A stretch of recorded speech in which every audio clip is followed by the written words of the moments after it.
Or in the gym when you're trying to get a squat rack up and you can't get up and you just have to fall down, fall back. Yeah. And just let it roll up. That happened 2 weeks ago. Yeah. Hey, that's real talk. I barely survived. Got the little legs. Yeah. I put the safeties on the side because I was like, I'm going for a personal PR right here, and it did not go back up. How much are we talking? I tried 235. How many ladies were watching? Hopefully none, because when that did not go back up, I had to drop it and just basically fall out like that.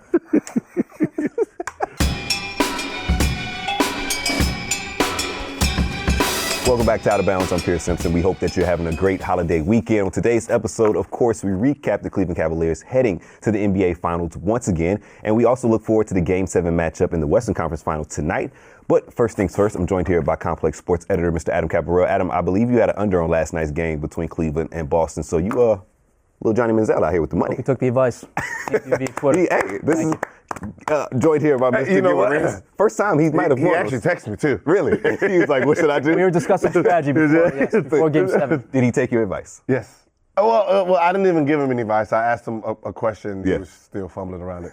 I said, who do you have to win, LeBron or Boston? And he could pick. No, because I was saying it because if you're going to take Boston, then you take the over. If you're taking Cavs, take the under. Because they like this. See, he knew what it meant, so he took the under. All right, okay. Listen, Gilbert Arenas giving gambling advice to a guy that has had his fair share of losses since working here out of bounds. But like we alluded to just a second ago, the game last night between the Cleveland Cavaliers and the Boston Celtics, Game 7 in Boston for a chance to either team to go to the NBA Finals. And LeBron James and the Cleveland Cavaliers pulled it out with the 87-79 victory after being down 2-0 in their series. LeBron went off with 35 points, 15 rebounds, and 9 assists.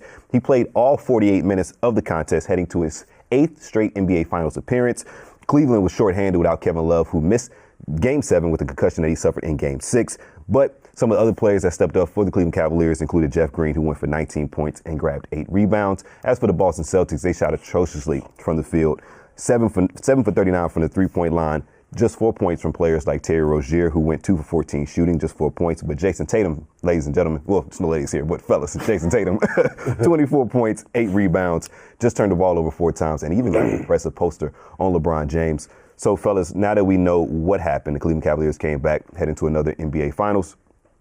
What went wrong for the Boston Celtics, even though they were up 2-0? Youth, that's exactly what happened. Overzealous, the composure. You know, when it comes to Game 7, it's just like anything. People are like, oh, you didn't play in Game 7? Yeah, but I've played in big games. So I know what you need to do mentally to not get too high, because just like anything, like the first day of school, you get so excited, you can't go to sleep. But if you're an NBA player, and at this point you've played well over 100 games, including the regular season and postseason, so those rookies technically aren't really rookies anymore, but they might still be. You're rookies to the situation. Okay. You know, making it to your first playoff game ever, your first game ever, your first All-Star game. Yeah. I mean, So there could be guys 3 or 4 years in the league. 3 or 4 years in the league, and you get to your first game, Game 7, first All-Star, you're nervous as shit. Yeah. So you have the Game 7 here, and none of these guys has been in this situation. Yeah. So that's what they had going against them, that when 3 or 4 shots didn't go down, LeBron come down and score, a foul went against them. Yeah. They wasn't going to keep their composure because they don't know I thought you had a great line about it, hero ball. Yeah. You were saying, okay, look, they're starting to play hero ball again. Is that just a young... Yeah, because they were so used to hitting shots and taking shots, but it's a Game 7. It's like it's the last game. Yeah. You can't, Rozier, you can't shoot 10 threes. 10 threes, just 14 shots overall. You can't take 10 threes. You gotta, when it's not going well, get easy baskets, get to the baskets, get to the free throw line. Guess how many threes he made? Zero. Cap, you're great with the stats, and one stat that's glaring for me is the fact that the Celtics went 7 for 39 from the three-point line. Nearly 40 three-point shots taken. A player that I didn't mention at the start, Jaylen Brown, had a terrible game in Game 7. What do you think went wrong for the Boston Celtics in this series? Again, I don't want to completely piggyback on what he said, but he's been very prophetic this entire postseason. Yeah. You've been dead on with your analysis and your predictions pretty much for the most part. And you talked about the other night after Game 6, you and I had a conversation about how you said, watch what's going to happen in Game 7.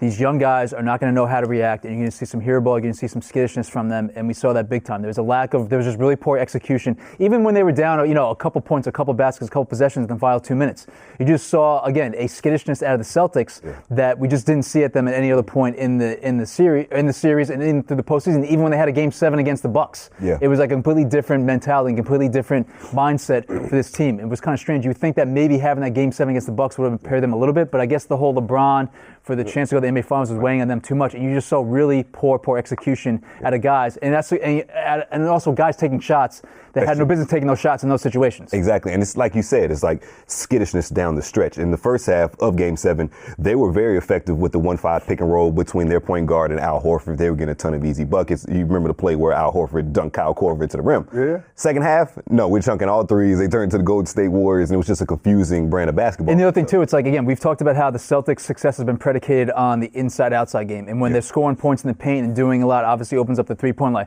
Well, they shot a ton of horribly contested three-pointers all night long. Didn't really get much going in the paint. So, again, Brad Stevens' strategy and the way they want to go about winning games didn't really come to fruition in Game 7. This Game 7 had least to do with coaching, more to do with the players themselves. I mean, when you have Brown and Terry, Game 6 go for 50, they're not premier stars yet to have a back-to-back top performance like that. Yeah. So as a coach, you should just know just simple part of basketball. They're not there yet, so I'm going to tell them, hey, early in the game, get to the basket, get easy buckets, don't start off with the threes, because you probably blew your load last game. I'm laughing. You're not LeBron James. Even with LeBron, he had damn near a triple-double. Did he have a triple-double Game 6? Nearly. I think it was Close. 46. Yeah. You knew he wasn't going to play the same. Right. It's because it's just levels of it. It's hard to sustain that type of, level. So the fact that they blew their load Game 6, knew they was not going to perform the same way on Game 7, but you have to be a basketball player to understand that. I wasn't laughing at the point that you were making. I was laughing at the fact you telling Terry Rozier, hey, you can't take threes in this next game. He goes out and takes 10. I said it too, and the fact that for the most part they controlled the game in what they do. 5 turnovers, 4 came from their best player, which is good. LeBron had 8 himself. So he was he was trying to, it was kind of weird because it's like on the road, he was trying to create offense for everyone else because there was some things I was like, oh my God, he's playing horrible. And I thought, first quarter, first half, there were plenty of times where I thought LeBron would have been better served to take to the basket. And he tried to get the teammates involved way too much. It's like, you should have been the alpha male from the get-go. And we didn't quite see that from LeBron, but still obviously a great enough performance for them to get to the NBA Finals. Very true. And the Boston Celtics are one of the best young teams in the NBA, and we saw how great their talent is this postseason. And their head coach, Brad Stevens, had some pointed words for them heading into the offseason. We're going to check it out. It was a pretty incredible run by an incredible group of guys, and, an absolute pleasure and privilege to be around them every day. And it's just a great locker room, great support of one another. And then, I talked about the pain as part of the path, and we've been really fortunate to continuously get better the last couple of years and put ourselves in better positions. But when it ends, it's painful. Now, Brad Stevens said the pain is part of the path as Boston Celtics look to become one of the perennial powerhouses in the Eastern Conference going forward with their young nucleus. But, Gil, like we talked about backstage, they might run into an issue this offseason considering their 2 best players who we thought were their best players to start the season, Kyrie Irving and Gordon Hayward, weren't in the playoffs this year, but they're 1 game away from making NBA Finals. What's the silver lining, or do they have a problem going into the offseason? We're going to give them the credit because I had them getting their ass whooped in the first round. So I'm giving them the credit that, they're 1 game away from the finals. Well, no, you had them getting their ass kicked in the second round. To Philly. You didn't have them losing to the Bucks. No, you probably. You sure? I think I'll probably. I think all had them. I hope to God you did. We all got it wrong about the Sixers. I had them losing to the Bucks. Okay. The fact that this team did play so well shocked the shit out of me. Yeah. So I want to give them the credit for that. They do have a problem this offseason. I've mentioned it earlier, about a month ago, that the 2 players you have that's out, your stars, with Hayward and Kyrie, Hayward didn't play this much. He didn't play at all this year. You have Brown and Terry, who played great basketball since they've been out. I don't know how you rewind this back. I know most people be like, okay, yeah. You have those guys coming off the bench. You have, your stars. You have a great bench. No. That's not how this works. Yeah. They have agents. They have self. Yeah. Like, listen, I average, Brown averaged 14 in his second year. Yeah. Hayward's 28 coming off an injury. I don't know how Brown's agent says, hey, let's go back to the bench. No. Yeah. He's working on max money right now. You can't rewind him back to that bench, so I'm pretty sure they're going to ask for a trade. Because Brown's eligible for extension after next season. Yeah, so there's no point, like, you put me back on the bench, Hayward plays 38 minutes. Yeah. What am I doing? Tatum is solidified where he's going to be playing at, so it's like, I'm screwed. Yo, Danny Ainge does not have an easy offseason. No, he's got a lot of things to figure out. And then same thing with Kyrie. So my thing is, do you try to package Kyrie, who hasn't played a full season in a while, and Hayward, and get a 4 and a 5 who can do some damage? Because if you bring the 2 stars back, you lose the value on Terry and Brown. So you want to get rid of Horford? No. You just bring in talent. Maybe Horford come off the bench. If you can bring in a nice 4-man. Yeah, but he's an all-star. You gonna make him go to the bench? Well, what if you get Cousins? You mentioned that. You mentioned that 4-man. Although Cousins plays 5, he could play some stretch 4. The Anthony Davis rumors has been floated around. Anthony Davis is eligible for Supermax in New Orleans. Mm-hmm. There's been a lot of get both of them. You got to get real creative for that. You got to get real creative. You can get rid of your 2 stars plus some picks, and you got both those guys over there with this young group. Yeah. Now that's scary. Because if you go back into next year with the same lineup and the 2 guys come off the bench, not gonna work. I don't know how they all play well together. That's one. 2 is you devalue 2 of your players to the point where they're not tradable. Yeah. So it's one of those things where. And Marcus, this team is going to be a little different next year. And Marcus Smart is a restricted free agent. You don't want to tie up your cap space. What's the usual rotation numbers wise for a head coach? 9 to 10. Regular season, you start off 8, 9 to 10. Okay, because I'm running down the names now, and this is a stacked team. So you got Jason Tatum, Kyrie Irving, Gordon Hayward, Marcus Smart, Al Horford, Marcus Morris, Terry Rozier, Jaylen Brown, Aaron Banks. No, Smart is on the out. Smart is on the out because now that's Terry's spot. The backup point guard. He's the backup point guard position. So that's why I said they have, as great as this team was, without any stars, is trying to figure out, because if you let Kyrie come back and he plays well next year, he's super maxed. Yeah.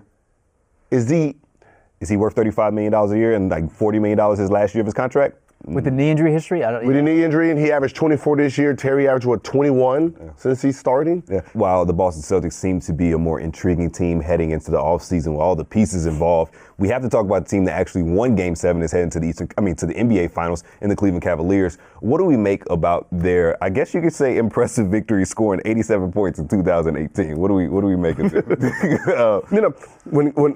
When I was talking with Cap earlier today, and he asked me, about the over and under. Yeah. And my thing was, I was like, what team are you going to pick? Because if you're going to pick the Cavs, then it's going to be an under game, because that means, Boston, the 6 players that they need to score double digits didn't hit it. Yeah. So that means it's going to be an under game, and that favors LeBron. Right. And the Cavs. You knew it was going to be ugly. Yeah. Because they do it on purpose to slow the game down? No, it just favors when it goes that low. It favors LeBron, because that means he's controlling his tempo. Yeah. He can run or you can control it, but when it starts getting to those low numbers, it helps his team out. Right. What made you frustrated in some points in the game where he didn't seem to be aggressive? It would frustrate you. Because that's what I've played against him, studied him, watched him, and because I studied basketball so much that I know what he can't do. Yeah.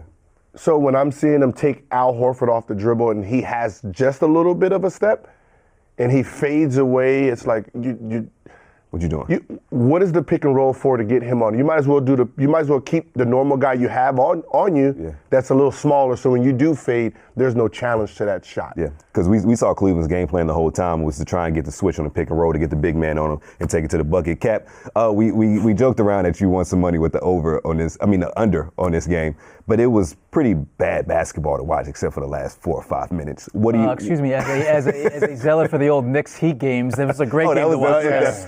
This took me back. This definitely was a blast for the past. So you back to bad basketball? Call what you want, but what do you make of the Cavaliers' victory as they head to the NBA Finals to face off against the Rockets or Warriors? I think it's pretty simple. Jeff Green obviously had a great performance. We joked around in the green room that if this is the NBA of 3 years ago, he would have got a max contract off of this for this performance, big time. And obviously JR too hits it. If he's a free agent, he's getting a contract. Yeah, I know. So LeBron got some help. Okay. Korver didn't do much. Hill maybe did a little bit, but not as much as LeBron said he needed from him. Yeah. But you got help from Jeff Green big time, which no one expected. And JR chipped in with 12 points, hit some big threes, and actually played a little defense too. So, LeBron, you cannot throw the teammates under the bus. They performed. They came up big, at least a few of them, and that's why LeBron. Perfect timing. You know what's so funny? Dancing. It makes sense what Jeff Green did, just like it made sense what Hill did. Everyone's so in love with the three-point line that anyone who drives to the basket is just basically by themselves. Yeah, absolutely. But also Jeff Green also hit some three-pointers. Yeah, shocked watching the game. He had two. He had two, but for the most part, he was using his height, getting to the basket, getting easy layups, just like, Hill in Game 6, that these guys are sitting on this three-point line, just be aggressive. Like, you have to make the defense play you honestly. So if you're never going to drive like Kyle Korver, like just one time in the finals, one time, when you swing off this right just go to the pick, either keep going or fucking pump fake. One time of a pump fake and these fuckers jump because they're pre-jumping. Oh yeah. Like it's so easy. Like if I'm running behind them, I'm not gonna keep following him. I'm just gonna shortcut it and just jump to his right hand, just to bother his shot. Yeah. So put the ball down, keep going. Just one time, it keeps everyone honest. I mean, listen, it's just an automatic. If you have that step on somebody, you're automatically shooting. So I'm just an automatic jump that way. Korver had some really bad shots, did not have a good game at all. Right. But, I don't think anyone foresaw Jeff Green stepping up and outperforming what Kevin Love did the entire series. I did. No one. If you predicted that, no one. I did. Oh, excuse me. I don't recall you saying because I knew I don't recall you saying that via text. No, because I know he wasn't a three-point shooter. I didn't think Kevin Love was going to miss Game 7. Did you see him on the floor in Game 6? No, I seen him in the hallway laughing and smiling. Y'all seeing Jeff Green will be in Charlotte next year, getting $20 million a year after this game. Yeah, hey, get paid if you So of course, before we preview the Game 7 that happens tonight between the Rockets and Warriors, we have to ask the question to the group here. Who do you think the Cavaliers would rather face in the finals, Gil? Houston. I told you. I said it about a month ago. If Houston makes it to the finals, LeBron wins his next ring. You've been on the record. Yeah, you've been on the record for that. Cap, who you rolling with? A fucking idiot would say the Warriors, so clearly the Rockets. The Rockets, okay. Yeah, I think that's pretty fair. Yeah, that's pretty fair. Yeah. That's pretty fair. Yeah. All right, keep it moving. So LeBron is headed to his 8th straight NBA Finals, which brings up the question, is this the best LeBron we've ever seen? And obviously I bring that up because without a big three that he's had in past seasons with the Cavs and also with the Heat, and the fact that they kind of rebuilt this team on the fly at the trade deadline, and the fact that the Cavs were a 4 seed in the Eastern Conference and obviously well below expectations were, it's kind of shocking that LeBron, with everything that came about with this team, all the ramifications, all the bullshit, all the drama, has gotten them to the NBA Finals. So again, guys, throwing the question out to you, is this the best performance we've ever seen from LeBron in the playoffs throughout his 15-year career? Man, go ahead. In the playoffs? See, I didn't think that anything would be able to top 2016 when you're down 3-1 against a team that set the record for the most wins in the NBA. That was a series. He's done this throughout the postseason. This is probably his best playoffs because this is the only time he's winning probably since in the last 6-7 years. Yeah, this is the only time he's winning without his actual number 2 guy. Yeah. I mean, yes, Kevin Love is but he's not performing. No. Yes. Kevin Love was his 3rd option. Kyrie was the 2nd option. He has a point. Kyrie's the 2nd option. So it was like this is like no Wade and it's just him and Bosh. Not to say no. I mean, Bosh was amazing, but it's like taking out the 2nd option. Now it's just you and your 3rd option, and you're performing at this level and taking his team. So Cap, yes, you know I what's would say impressive is the fact that he has 7 40-point games this postseason. And I called all 7. He did call. You've been great at that. He did call. Do you think this squad is better than his 2015 squad when he was missing Kevin Love and Kyrie? I'm talking about when they were injured. That team in the finals. I mean, when you bring it, yes. When you bring up that point, yeah, you probably have to. I think I would lean towards that. Yes. You know what I'm saying? Because he had like Dellavedova, Richard Jefferson, Tristan Thompson. Oh no, I don't know because that team. They were aggressive. They were very. See, that was different. They were aggressive. This so team is not aggressive. I would have took that team over this one. I will say to answer my question about. Yeah, they were aggressive. They were aggressive. Like Dellavedova had like 19 against Curry. Yeah, like he was aggressive. He was putting shots up. He was aggressive. I mean, for my money, yes. LeBron doing these 40-point games, these massive triple doubles, like balling out and getting this team to the finals. Yes, you have to give this as his best overall play performance. But special shout out to the year that he should have won MVP for the finals when Andre Iguodala did, because that series and obviously getting the team there and that performance, like 2015. that to me is the only case that you can make for maybe a better overall playoff run. Certainly one series for LeBron. No, but he had Kyrie going up until that final. He had Kyrie for one game in that final. One half. Yeah, but I'm saying going up into the finals, he had a stacked team. I get that. You know, so it's like when you say the whole shebang. That postseason, though, he lost Kevin Love early with the dislocated he lost. shoulder. Yeah, That's a good point. Yes, he lost Kevin Love but early. All right, next question. Has any player been more valuable to his team through a playoff run or just period, the way we've seen LeBron down the second half of the stretch and into the playoffs? No. A name that comes to mind, and I know I give him a lot of grief, has to be Allen Iverson, that 2001 team, because you take him off that team. Oh, yeah, that was, and they in the lottery. So, yeah. You take him off. I mean, shit, you can say LeBron in what, 2008 against, when You they can took say the team LeBron in 2018. Yeah, I mean, so it's like. Yeah. Iverson. That Iverson squad was horrible. Horrible. And they won game 1 in Los Angeles after that team was. No, that was probably, I mean, Shout out to Ty Lue. Other than that, LeBron. LeBron. LeBron. 5 teams have made 4 straight NBA Finals appearances. LeBron has been on 2 of those squads, Miami and now Cleveland. So the guy is incredible. And if he wins this NBA Finals against this Golden State squad, or Golden State or Houston, because we don't know just yet. I'm already got Golden State in my mind. You have to put him in conversations with greatest all time, easily. He's already okay. It's like no one. You're never going to win that argument because they're just gonna say he lost in the finals. No, you're just never going to win the argument of greatest all time because there's the guy we're comparing it to, Jordan. Ridiculous. They're different players. Very different. You know, so it's like you're never going to win this argument. You know, it's like who's better, the receiver or the quarterback? Yeah. It's kind of like trying to compare like yeah, but Floyd Mayweather. You're going to have this argument thrown at you for the next 10, 15, and it's going to be years. unfair because they're 2 different type of greatness. They're 2 different players. So what they do, the greatest scorer of all time, just naturally just gifted at scoring, MJ. The best player, overall player, LeBron. Yeah. 1-1. I think who's the best passer of all time? Whoever that one is, you put him there. You know, it's like, but when you say who's the, it's impossible. Because everyone when they think about Jordan and LeBron, they try to take away. Well, LeBron can't do this. He can't do. Yeah, but his whole game is different. Yeah. He came in as Magic Johnson, 10.0. Yeah. You know, you know. So it's like they're just 2 different. They're right here. They're great. 1 and 2, just not even 1 and 2, just 1 and 1. Put them by themselves. Everyone else comes. Of course. Second, third.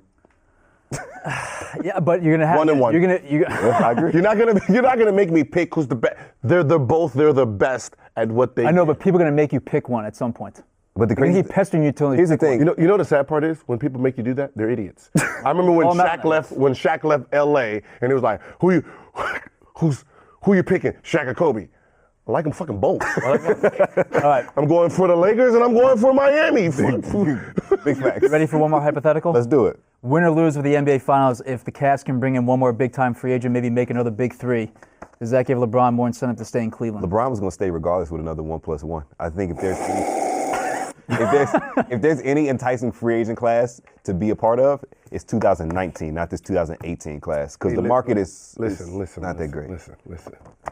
Can we just enjoy that they're in the championship with this team? I don't want to talk about no free agents until the season's over with. Let them enjoy what they have done with that boo-boo squad.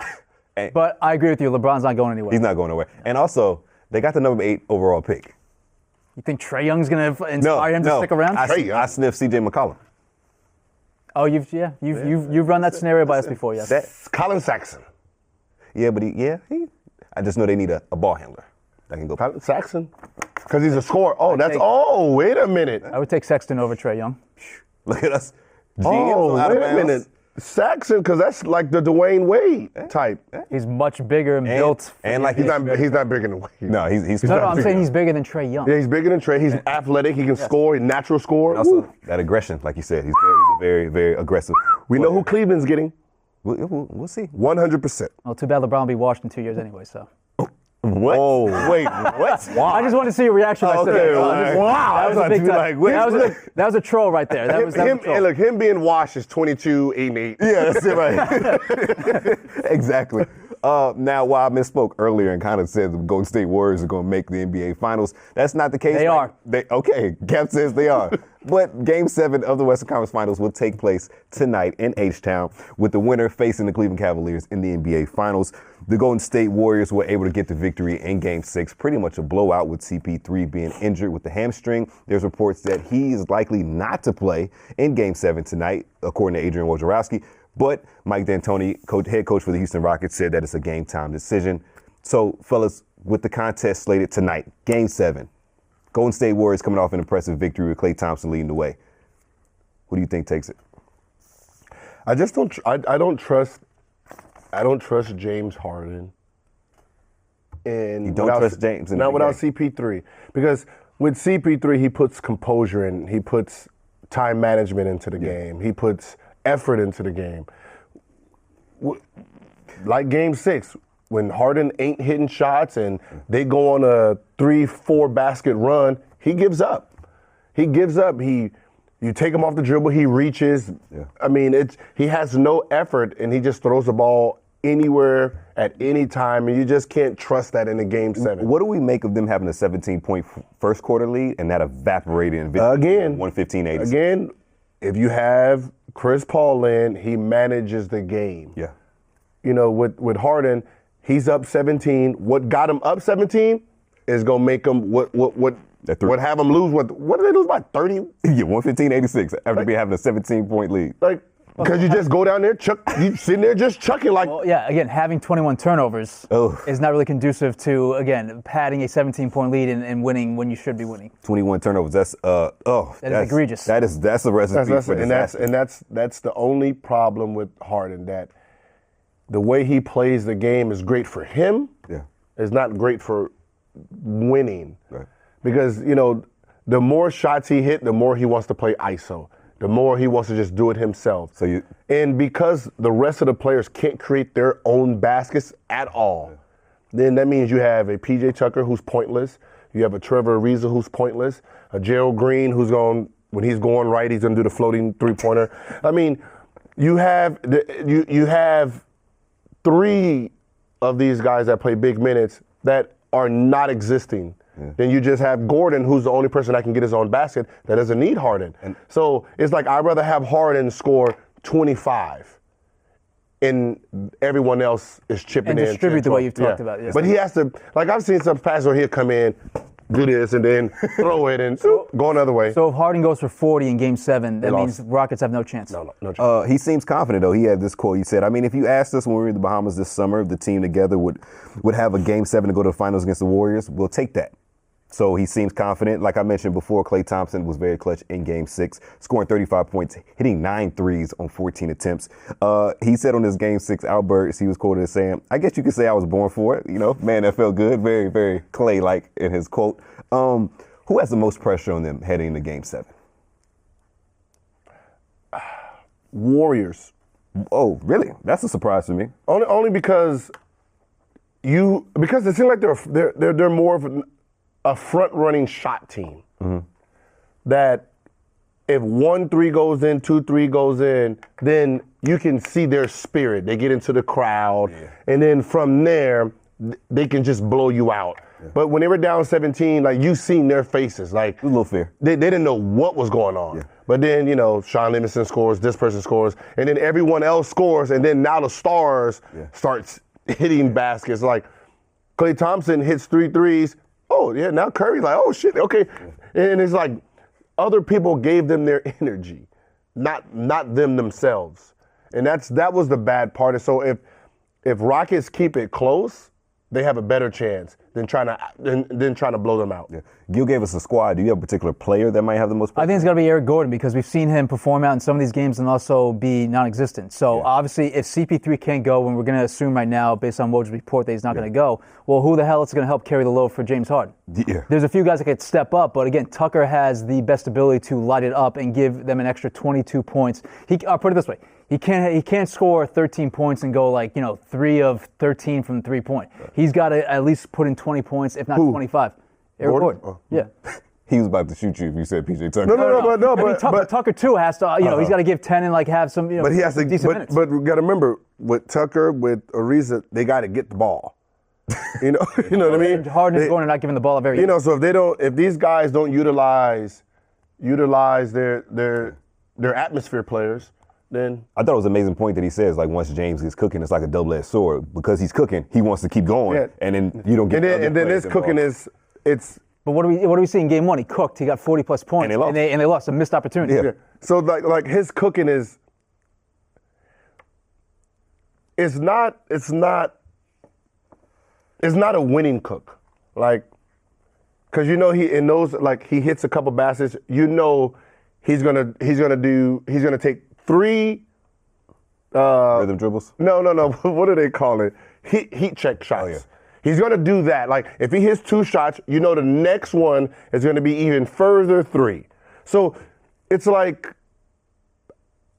if he gets his 40 hitting that basket, they're winning. Yeah. If it comes 40 chucking threes, then at least because half of his shots are actually threes. Yeah. So it's like 1, 1, 1, 1. So all you do is just time how he's shooting. Yeah. It says, all right, if we can close him off, just let him chuck threes all day because unless he goes 10 for 15 from the 3, because it seems like the more he makes, the further he goes back. Yeah. It's like, Jesus. In Game 5 in Houston, we saw how special the Houston Rockets can be with the great performance from Chris Paul in the third quarter.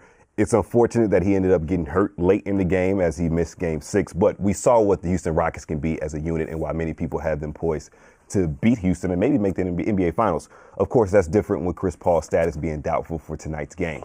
So with that being said, did the Rockets blow their chance to advance to the NBA Finals by losing Game 6? Or what do we make? They blew it by losing Game 1.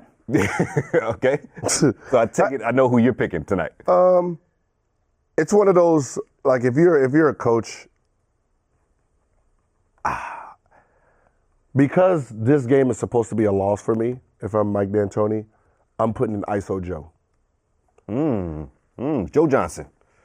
I might as well. This is his skill. Your whole game plan is isolation. You're not going to put the most clutch dude, big shot dude in the last 10 years that's still in the league, in the game. I don't. Yeah, it's been confusing for me. Wow. To be honest, I didn't even realize he was on the team.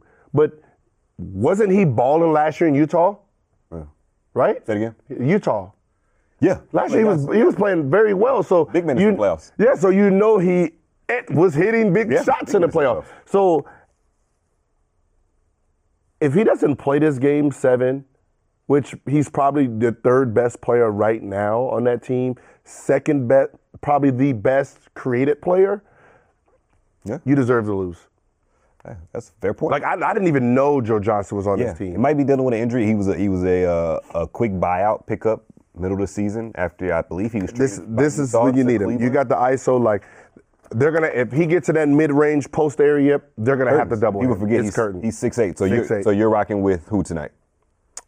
It depends. If Joe Johnson gets in, make a pick. If Joe Johnson gets in, I'm gonna lean towards Rockets, but I'm pretty sure D'Antoni's not that smart, so I'm gonna. Is this 2008? He has a series. Shocked. So I'm gonna go. I'm gonna lay the 6 points on the Warriors. The only way the Rockets win this game is if Travis Scott pulls a Larry David on Curb Your Enthusiasm, trips Kevin Durant.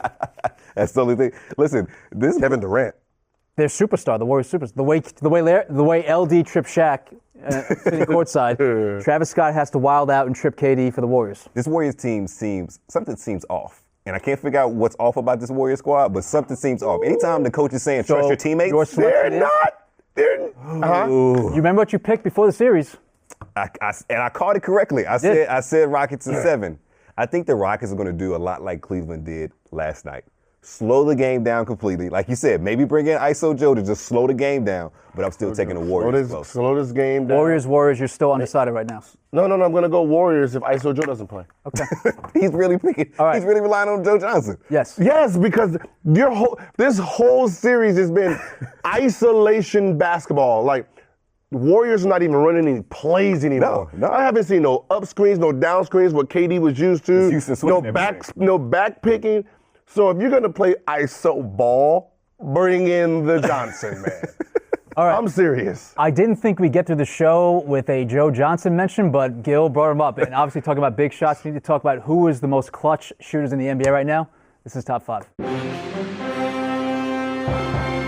All right, so let's sort this out a little bit. I don't think Joe Johnson's going to make our top 5, but let's name some of the best names. And considering, again, the history of hitting big shots and their ability to take and make big shots on the regular. Yeah. We'll start off with one name from me and then go around. I'm going to name Dame Lillard as one of the most clutch guys in the NBA. I think we've seen him hit a ton of big shots in the playoffs and regular season. Pierce, give me one guy.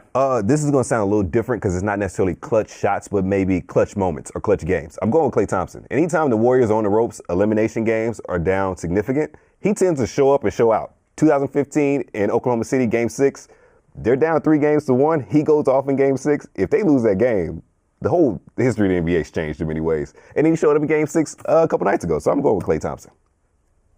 As he looks at me. Can I argue? Yeah, can you argue? I can argue that also, yes. Have you ever stopped arguing? Go. I'm ready. Klay Thompson. Yeah. Like, do you know what clutch is? Clutch is not just having 30 points in a game 6, y'all win by 100. That's not clutch. Yeah. We're talking about putting a team on your back. Late situations. Clutch is late situations, last 2 minutes, last 5 minutes. You're hitting big shots. But what's the difference between just showing up in clutch moments and clutch games? Because clutch moments is you're down 17, you're chucking, having fun, and you win, and y'all win by 30. That's not clutch performance. But if he doesn't, a clutch performance is he hits 4 or 5 shots in the last 2 minutes. They were down 8 and they're tied game and they won it. Those are clutch players. So unfortunately, there's no Golden State players that's actually considered clutch players. Not because of them. So we're giving Curry and KD the boot also. Curry, because they've never been in that situation because they've blown everyone out. So their clutch performance, they've been on the bench. Yeah. So, when it came to hitting game winners, like as great as Curry's been the last 3 years, he's only hit 5 game winners. 2 of them in the last 3 years. Because he's just never played in those situations. So, like game, was it 4 and 5? They didn't know who to give the ball to because they've never been in those situations before. That's a great point. That was just never their game. They was on the bench. It was usually that's a great point. It was usually somebody else taking shots like that. So I don't know how Klay can be considered a clutch. He's a clutch shooter, but a clutch player. He just hasn't done it yet. But you can't argue that those moments that he does show up, the Warriors need him. They need a performance that's magnificent. It's just, just because I played and I know what clutch looks like, it's just, unfortunately, as great as these shooters are, they've blown everyone out. So they've never been in the situation. So you can't fault them. Right. So I'm going to go with Kyrie. Okay. He's just Can't argue that one either. Right. I mean, his shot in Game 7, 2016. Yes, I'm talking about just one shot. I'm just talking about his clutch 2-minute performance. He's a clutch scorer. Wait, which one in the last 2 minutes? How you gonna argue about clutch is shots? It's like the shot, like the shot in game. That's what I said. Yes, but that's it. The boom, boom, boom. All right, we got to name 2 more. I think LeBron has to be on there. Without a doubt. Yeah, so LeBron, all right, so that's number 4. Yeah. And then for a 5th name, how about I throw out Russell Westbrook? You okay with that? Can't argue with that one. Okay. And people will get mad at that, but they don't understand. He's hitting more game winners than Curry.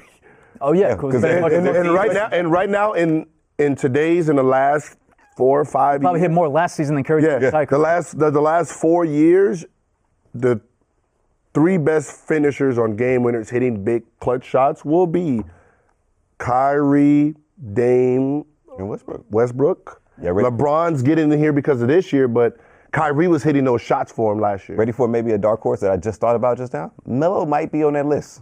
Well, no. As a Knicks fan, I watch play. There's only one or two buzzer beaters I can think of. Yeah, that's what I said. And the best one is one of the first games that he played with the Knicks, and that was in Memphis. Yeah, so When he you yelled have to the bench, where he yelled to the bench, hit a huge three. I do this, and then ran down the But court. the thing I'm remembering is I want to say 2006. 2012 playoffs. 2012 playoffs against Chicago Bulls. Comes down, hits a clutch three. He has. I get that. He has that mentality. But he has a clutch mentality, but he hasn't. His team's Not lately. so Definitely sorry not that lately. they haven't It even. don't I also matter. throw out one more name that maybe surprised you because the NBA actually keeps a stat on this. They keep clutch stats, and they define that as anything that happens in the last 5 minutes of a game that's within 5 points or less. LeBron had the best stats. He averaged 4.4 points per in those situations over 45 situations this season. Number 2 on that list may shock you, and that was Jimmy Butler.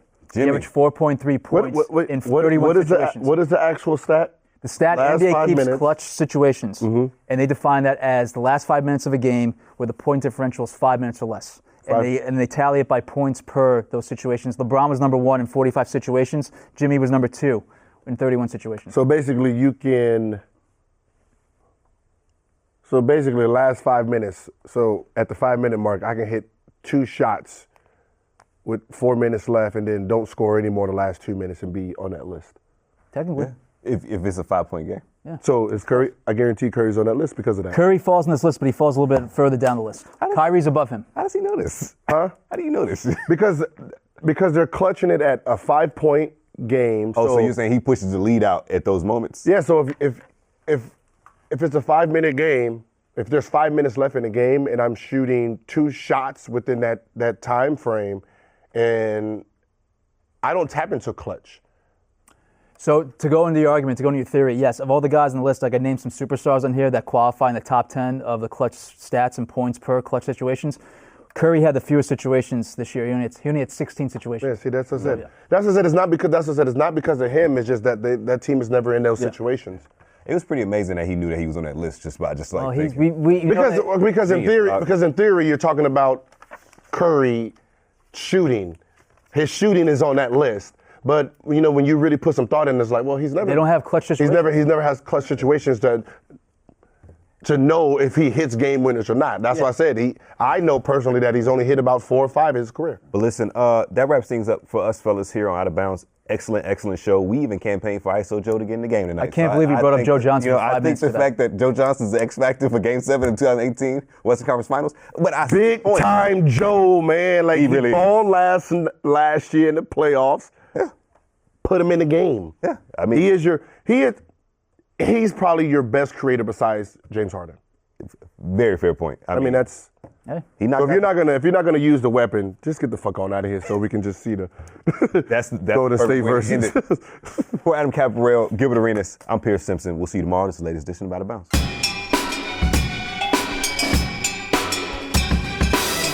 What?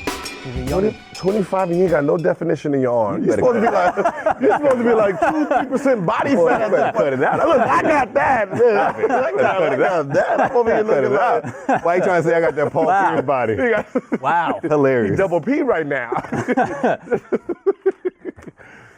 Oh man, that's funny.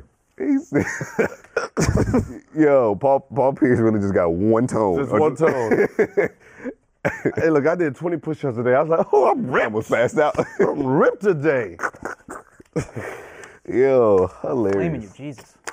Hey, at least it ain't like my boy Cap that almost passed out at the squat rack.